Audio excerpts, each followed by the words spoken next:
Salut à tous, je m'appelle Antoine Caron et je suis heureux de vous accueillir sur cette chaîne dédiée à la pêche. Ici, je partage des astuces sur la pêche, le choix des appâts et des leurres, et j'aide également les débutants. Abonnez-vous pour rester toujours au courant. Et maintenant, passons au sujet du jour. Bonjour à tous. Aujourd'hui, je vais vous parler d'un sujet essentiel pour tous ceux qui souhaitent se lancer dans la pêche à la carpe, quel moulinet choisir quand on débute.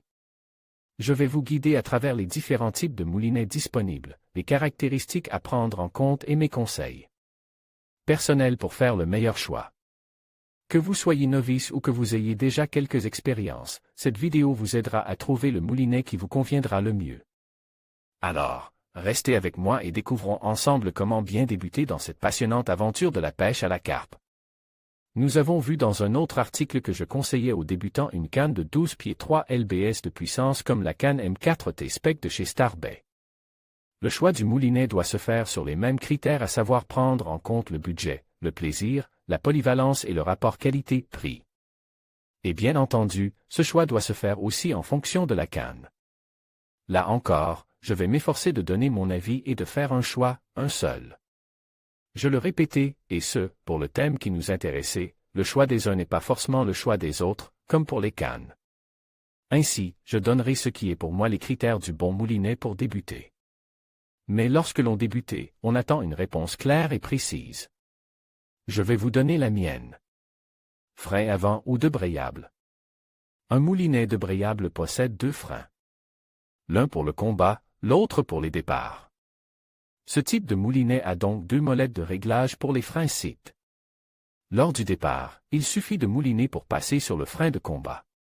Très en vogue il y a quelques décennies, ils reviennent sur le devant de la scène, mais je ne les trouve pas forcément adaptés aux débutants, car ils imposent plus de manipulation. Je conseille donc un moulinet avec un frein avant seulement. Le poids du moulinet pour une meilleure maîtrise tant lors du combat que pour les lancers, je vous conseille de prendre en compte le poids. D'autant plus avec une canne 12 pieds 3 lbs. Sinon votre ensemble canne-moulinet risque d'être déséquilibré et peu agréable. Souvent, plus les moulinets sont gros plus ils sont lourds sauf bien entendu pour le très haut de gamme.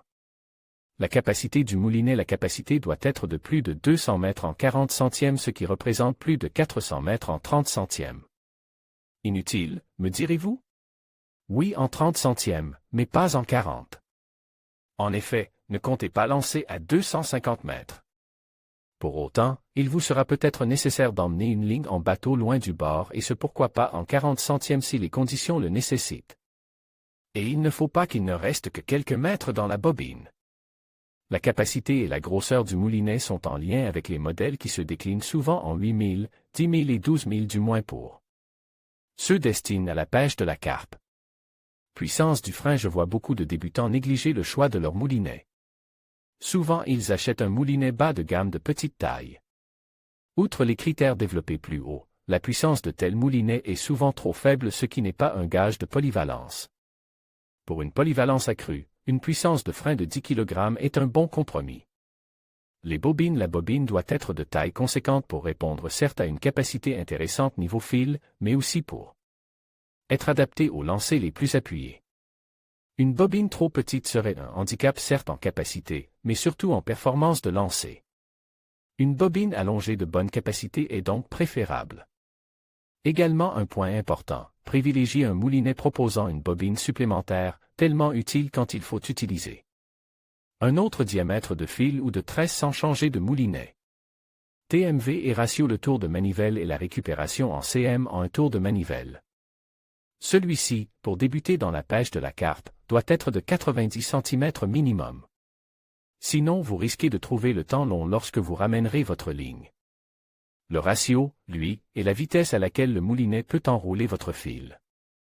Celui-ci doit à minima être de 4h1, c'est-à-dire un tour de manivelle pour 4 rotations.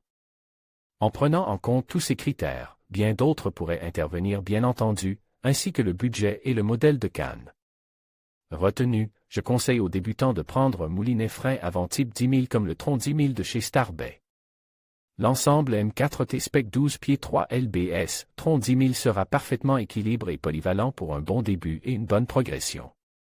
En conclusion, choisir le bon moulinet pour débuter la pêche à la carpe est essentiel pour maximiser vos chances de succès et profiter pleinement de cette activité passionnante. Optez pour un moulinet robuste, avec un bon rapport qualité-prix, une capacité de ligne adéquate et un frein fiable. N'oubliez pas de prendre en compte votre style de pêche et vos préférences personnelles. Avec le bon équipement en main, vous serez prêt à vivre des moments inoubliables au bord de l'eau. Bonne pêche!